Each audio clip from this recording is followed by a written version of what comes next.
Marhaban.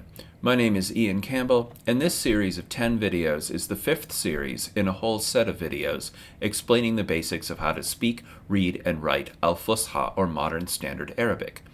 These videos will explore the basics of using verbs in Arabic, and this 6th video will examine the use of the masdar, or verbal noun.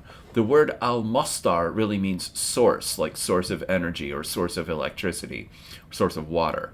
In English, we call this a gerund, but most American college students don't have a great grounding in English grammar. It's not a subject that's really taught anymore. A lot of times we'll see this called a verbal noun, and it's the noun that denotes the action of the verb. So I like going to school, that sort of thing. Usually it gets ing in English, but the ing suffix really means two different things in English. One of them is the act of doing that thing, which is what I'm talking about here today. And the other one is what we call present progressive, like I am going to the university. So the ing suffix really means two slightly different things. And we're talking about the first one here, the noun that denotes the action of the verb. Because Arabic doesn't have what we call an infinitive form, to go, to do, to drink, in its verbs, we use gerunds, or masdars is what I'll just call them for now. The actual plural is masaldir, but I'll call them masdars because this is in English. We use them way more in Arabic than we do in English, precisely because we don't have an infinitive form of verbs. So when you learn a new verb, as I've given it to you many times, you have to know the vowel, the middle vowel in the past tense, the middle vowel in the present tense, and then the form of the masdar, because just from the verb's 3 letters, there's no way to predict what the masdar is going to be. So you just have to memorize it. And then additionally, as per the last video, if there's a preposition, you need to know the preposition as well. So one common use of the masdar is to make to-do lists. As a person with raging untreated ADHD, I have to make a to-do list for everything, or I will forget to do anything and spend the entire day staying out the window. So I make these all the time. If the verb takes a direct object, we use the idafa construction to put the masdar together with that object, and that's best understood through examples. So here was my to-do list for today. Get up, asaho is the act of getting up. This is a verb you've not learned yet. Shurb al-qahwa. So ashurb is the masdar for the verb shariba, to drink. But I don't have the alif lam on it here because I'm putting it in an idafa with the word al-qahwa for coffee. And notice that Arabic coffee does not have an F in it. My students always say qahwa at first. It's not. It's qahwa. So there's no F here in our coffee. So I say asaho for getting up, because when I talk about something in the abstract or in general, I want to use alif lam on it. But here I don't have alif lam on this one because it's belonging to this one. What I'm literally saying here is the drinking of the coffee, or the act of drinking coffee. And then in English, I just render this with a verb, drink coffee. Al-dhahab is the masdar for dhahaba, to go. So al-dhahab ila al-jamia, the act of going to the university. In English, we just say go to the university. Tadris is the masdar for the verb darrasa, to teach. So tadris as-saf. So literally what I'm saying here is the act of teaching the class, or the teaching of the class. And in English, I'll just say teach class. So, if you need to motivate and make a to-do list, do it with masdars, because there's no infinitive form of a verb. So that's one use of masdars.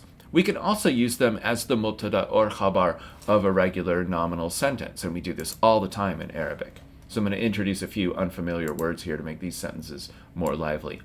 Tadkhin is the masdar for dakhana, to smoke. So tadkhin atibr. A tibr is tobacco, and then mamnu', the verb mana'a, means to forbid something or prevent it, really. So mamnu' means forbidden, and then hun looks like huna, but it's not, it's hun. Hun means here. So the smoking of tobacco, now we go from definite to indefinite, is forbidden here. And nowhere in the Arabic world is the smoking of tobacco actually forbidden. One of my favorite photographs is from the inside of a Moroccan train where there's a giant tadkhin mamnu', or mamnu' at-tadkhin is what it says, smoking forbidden, and there's 3 dudes smoking cigarettes underneath it. Malish. Hiwayati, a hiwaya is an activity or a hobby, a good useful word, and it goes with this wonderful word mufaddal. Mufaddal literally means preferred, but we use it for favorite. So my preferred activity, my favorite activity. Hiwaya has a ta marbuta on it, but because I made it hiwayati, it turned back into regular ta. And so al-mufaddal, or mufaddal, needs a ta marbuta because hiwaya is feminine. Mufaddal needs alif lam because hiwayati is definite bisabab ad-damir. So learn this little phrase, hiwayati al-mufaddala, my favorite activity, because it's a common thing you're going to talk about in an introductory language class. And then hiya is my little separator pronoun here.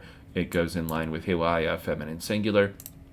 Al-qira'a is the masdar for qara'a, to read. The Qur'an comes from the same root, and it's got kind of this weird spelling thing going where the hamza has to sit on the line. Just learn the word. Al-qira'a is reading fil hadika, in the park. I live across the street from Atlanta's biggest park, so I often walk in there and read. So, and people are always smoking tobacco, even though it's forbidden, and everything else, because it's smoking everything else, because it's Atlanta. So, al-qira'a fil hadiqa, the act of reading in the park. We might say my favorite activity is to read in the park, but we can't say that in Arabic because we don't have an infinitive.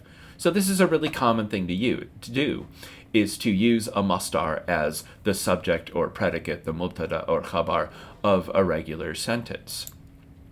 But a primary use of masdars is when one verb is subordinate to another. So the next few lessons are going to deal with what we call modal verbs in English: want, love, can, like, must, should, could, those kinds of things, or in Atlanta, might, could.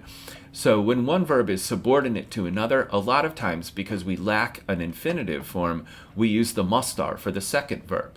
So let's learn the verb to want, which is very, very common and familiar. It's a bit of an irregular verb.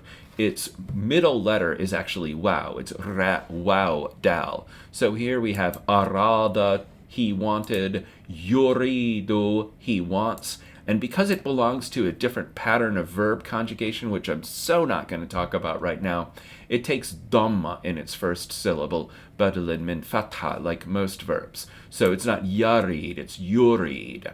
So its root is ra, waw, dal, and so when waw or ya are root letters, funny things happen, and here it gets transformed into a ya for reasons that are completely not worth going into here.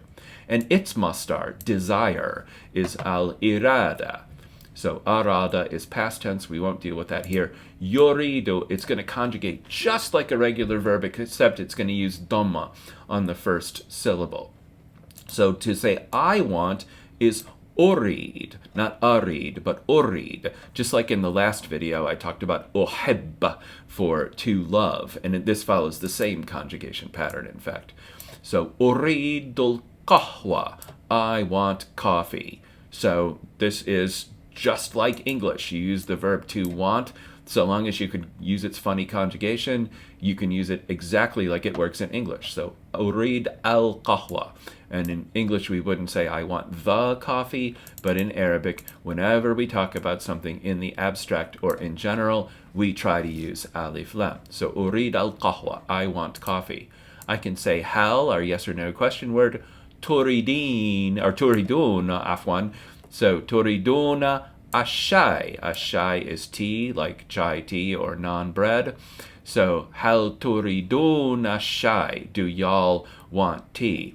And I've lived in Atlanta for 30 years, and the one thing I've never got used to is what we call sweet tea, which is diabetes in a glass. It's just impossible. My wife loves it. All right, so wanting a single noun or phrase works just like English, but when we want to do something, when we want to make another verb subordinate to want, I want to dance, I want to drink coffee, then we use the mastar for that second verb because we don't have a to-do form.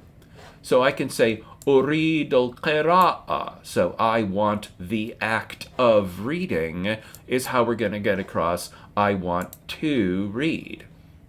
I can say هل تريدين, and then here's a new verb. رقص is to dance. So الرقص is the act of dancing. So هل تريدين, I'm asking a woman here. الرقص معي. So ma is with, معي is with me. And the answer is la, because I am completely klutzy and the worst dancer ever. She does not want to dance with me. So la nurid, we don't want. So we're going to negate it like a regular verb. We're going to conjugate it like a regular verb. We're just using dhamma on the first syllable. Just roll with it. So la nurid الذهاب إلى الصف. We don't want the act of going to class, or we don't want to go to class in English. So this is really, really common to have a verb like arada, to want, and then there's a number of other ones that work this way too, like can, must, could, should, might, and so forth. And then use the mastar, where we would use the infinitive or to do it form in English. So if the verb whose mastar we're using takes a direct object, we put the mastar and the object together as an idafa, just like we did up here. Shurb al-qahwa, the drinking of the coffee. So give you some more examples of this. So I can say yashrab al-qahwa, he's drinking coffee. So now he wants to drink coffee. So we're going to say yurid shurb al-qahwa. He wants the drinking of coffee, or he wants to drink coffee.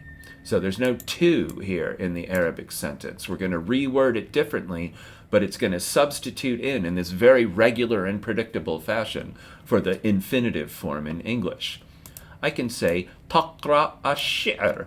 She's reading poetry. Again, poetry, ash-shi'r.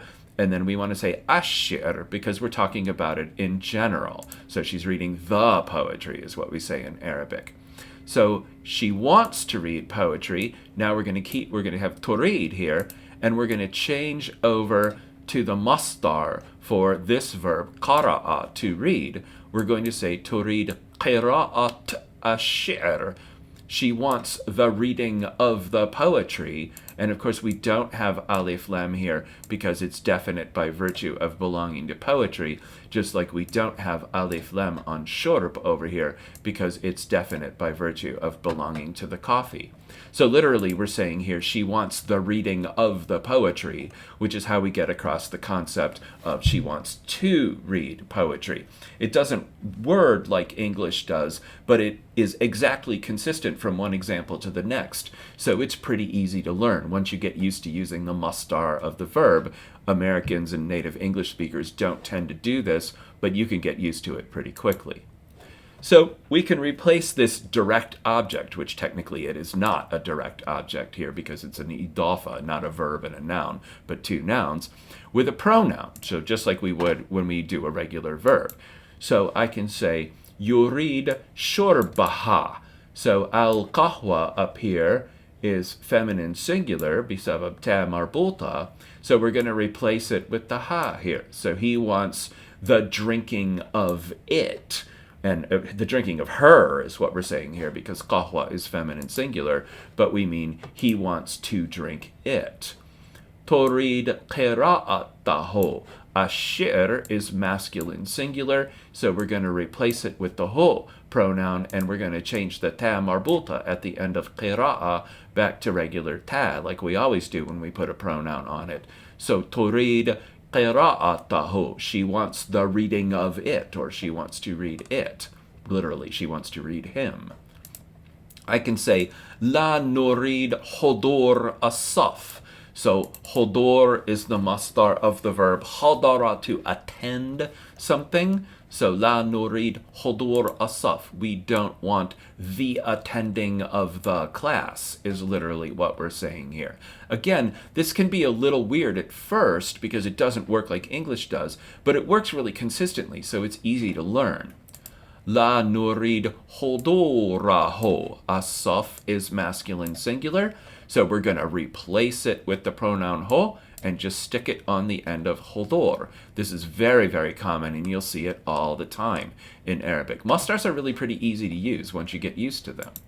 So if the verb whose direct object you're replacing with a pronoun takes a preposition, then attach the pronoun to the preposition, which is just what I was talking about in the last lesson and is here for completeness' sake.